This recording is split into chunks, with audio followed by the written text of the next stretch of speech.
नमस्कार, प्रबोधन दिशा न्यूजमध्ये आपले स्वागत.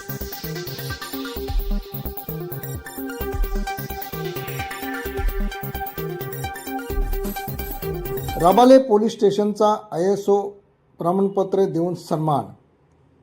पोलीस व जनता यांचा समन्वय नेहमी सलोख्याचा राहावा. पोलीस स्टेशन सुसज्ज असावे यासाठी नवी मुंबई पोलीस आयुक्तालयाच्या माध्यमातून नवी मुंबई शहरातील विविध पोलीस स्टेशन सुसज्ज असावेत यासाठी प्रयत्न केला. या प्रयत्नामध्ये रबाला पोलीस स्टेशन यशस्वी झाले असून नवी मुंबई पोलीस आयुक्तालयांच्या कार्यालयात छोटेखानी कार्यक्रम आयोजित करण्यात आलेला. या कार्यक्रमामध्ये पोलीस आयुक्त मिलिंद भारांबे यांच्या हस्ते रबाला पोलीस स्टेशनचे वरिष्ठ पोलीस निरीक्षक बाळकृष्ण सावंत यांना ISO प्रमाणपत्र देऊन सन्मानित करण्यात आले. ISO प्रमाणपत्र मिळाले हे पोलीस स्टेशन व नागरिकांसाठी कौतुकाची बाब आहे असे रबाले पोलीस स्टेशनचे वरिष्ठ पोलीस निरीक्षक बाळकृष्ण सावंत यांनी प्रबोधन दिशेशी बोलताना सांगितले.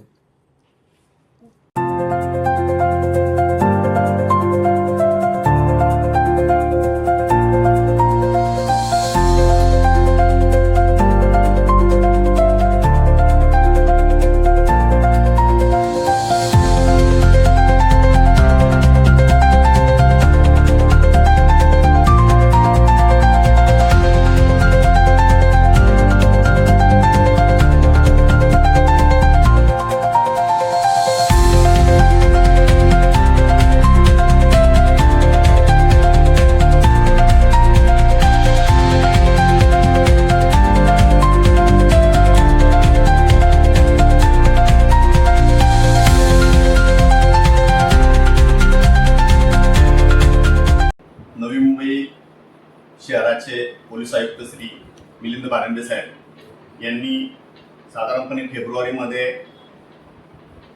सर्व पोलीस स्टेशन प्रभारी अधिकाऱ्यांना आपल्या पोलीस स्टेशनचं कामकाजात सुधारणा व्हावी, जनतेला त्यांच्या विहित वेळेमध्ये सर्व्हिसेस मिळाव्यात यासाठी पोलीस स्टेशनचा चेहरा मोहरा बदलावा व पब्लिकला वेळेत सर्व्हिस मिळावी यासाठी ISO धर्तीवर कामकाज करावं व इन्फ्रास्ट्रक्चरचं म्हणजे इमारतीचं सुशोभीकरण करावं या संबंधित सूचना दिल्या होत्या. त्या अनुषंगाने आम्ही रबाळे पोलीस स्टेशनची रचना पाहून त्यांचं पूर्वीचं जे थोडंसं स्ट्रक्चर होतं त्यामध्ये बदल केला. काही पोलीस आयुक्त साहेबांनी निधी उपलब्ध करून दिला, तसेच काही लोकप्रतिनिधींनी DPDC मधून निधी उपलब्ध करून दिला. त्यामधून या पोलीस स्टेशनचं नूतनीकरण करण्यात आलेलं आहे आणि नूतनीकरण करून जनतेला ज्या विहित वेळेस सर्व्हिसेस मिळाल्या पाहिजेत, उदाहरणार्थ पासपोर्ट सेवा विहित वेळेत मिळाली पाहिजे, त्यांचं PCC म्हणजे पोलीस क्लिअरन्स सर्टिफिकेट वेळेत मिळालं पाहिजे, त्यांना इतर ज्या काही सोयी सुविधा आहेत त्या वेळेत मिळाल्या पाहिजेत. पोलीस स्टेशनमध्ये आल्यानंतर आलेल्या तक्रारदाराला बसायला चांगली जागा पाहिजे, त्या ठिकाणी खेळीमेळीचं वातावरण निर्मिती झाली पाहिजे. आल्यानंतर त्याला काय करायचं आणि काय नाही करायचं यासाठी पोलीस स्टेशनमध्ये स्वागत कक्षामध्ये अंमलदारांनी त्याला प्रत्यक्ष भेटून तुला काय मदत हवी आहे हे विचारून त्या अंमलदाराकडे त्या अधिकाऱ्याकडे त्याला पाठवलं जातं आणि पोलिसांना व जनतेला अतिशय सोयीचं होईल असं प्रशासन राबवण्याचा आम्ही प्रयत्न केलेला आहे आणि त्याचाच परिणाम म्हणून हे जे इन्फ्रास्ट्रक्चर आणि या ज्या सोयी सुविधा आहेत याच्यासाठी आम्हाला ISO प्रमाणपत्र नुकतंच प्रदान करण्यात आलेलं आहे. याचबरोबर नूतनीकरणाच्या नंतर सार्वजनिक काही उत्सव येतात किंवा ज्या काय मुलींच्या आत्ता बघितलं की आत्महत्यासुद्धा होतात, यांना आत्ता शाळेत कॉलेजमध्ये जाऊन तुम्ही चांगलं एक मार्गदर्शन करता, त्याचासुद्धा परिणाम किंवा त्याचा जे तुम्ही करता त्याच्यातून तुम्हाला कशा पद्धतीने जनतेचं आत्ता आणि विद्यार्थ्यांचं सहकार्य मिळत आहे?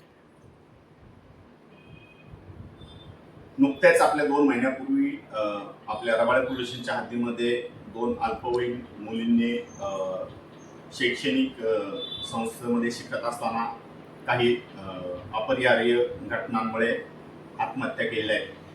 तर त्यामध्ये विद्यार्थ्यांमध्ये तसेच शिक्षकांमध्ये पण थोडंसं भीतीचं आणि संभ्रमाचं वातावरण तयार झालेलं होतं.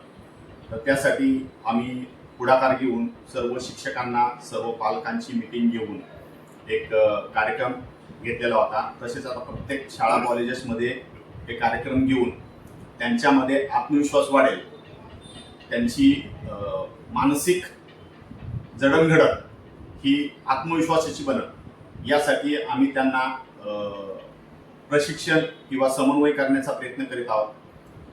रबाळे पोलीस स्टेशनचे crime PI, admin PI, PSI वर्षा काळे मॅडम या प्रत्येक स्कूल कॉलेजमध्ये भेटीच्या कार्यक्रमाचे आयोजन करतात आणि त्या ठिकाणी विद्यार्थी, पालक आणि शिक्षकांना काउन्सिलिंग करतात. त्या संदर्भात तुम्ही नागरिकांना काय आवाहन कराल? नागरिकांसोबतच खास करून पालकांना मी आवाहन करू इच्छितो की पालकांनी त्यांच्या पाल्याचे पालक सोबतच मित्र म्हणून वागलं पाहिजे. त्यांच्या मंडळींशी मैत्रीचे संबंध त्यांनी स्वतःहून निर्माण केले पाहिजेत. त्यांच्या मनामध्ये काय चाललेलं आहे हे पाहिलं पाहिजे. अधूनमधून त्यांच्या मोबाईलमधून कोणकोणते ॲप्स त्यांचा वापर केला जातोय आहे, सोशल मीडियावर ते कशा पद्धतीने ॲक्ट होतात, रिॲक्ट होतात याचा विचार केला पाहिजे. तसेच शिक्षकांशी भेटून विद्यार्थ्याची शाळेतील वर्तणूक कशी आहे याविषयी आपण सतत माहिती घेत राहिलं पाहिजे व विद्यार्थ्याच्या मनात जर काही सर्वसामान्य भावनेपेक्षा काही वेगळी कृती होत असेल किंवा भावना निर्माण होत असेल तर याचा पालकांनी विचार करून त्या संबंधी विद्यार्थ्याच्या मनामध्ये आत्मविश्वास व शैक्षणिक करिअरकडे लक्ष जाईल अशा पद्धतीचं मार्गदर्शन त्याला केलं पाहिजे.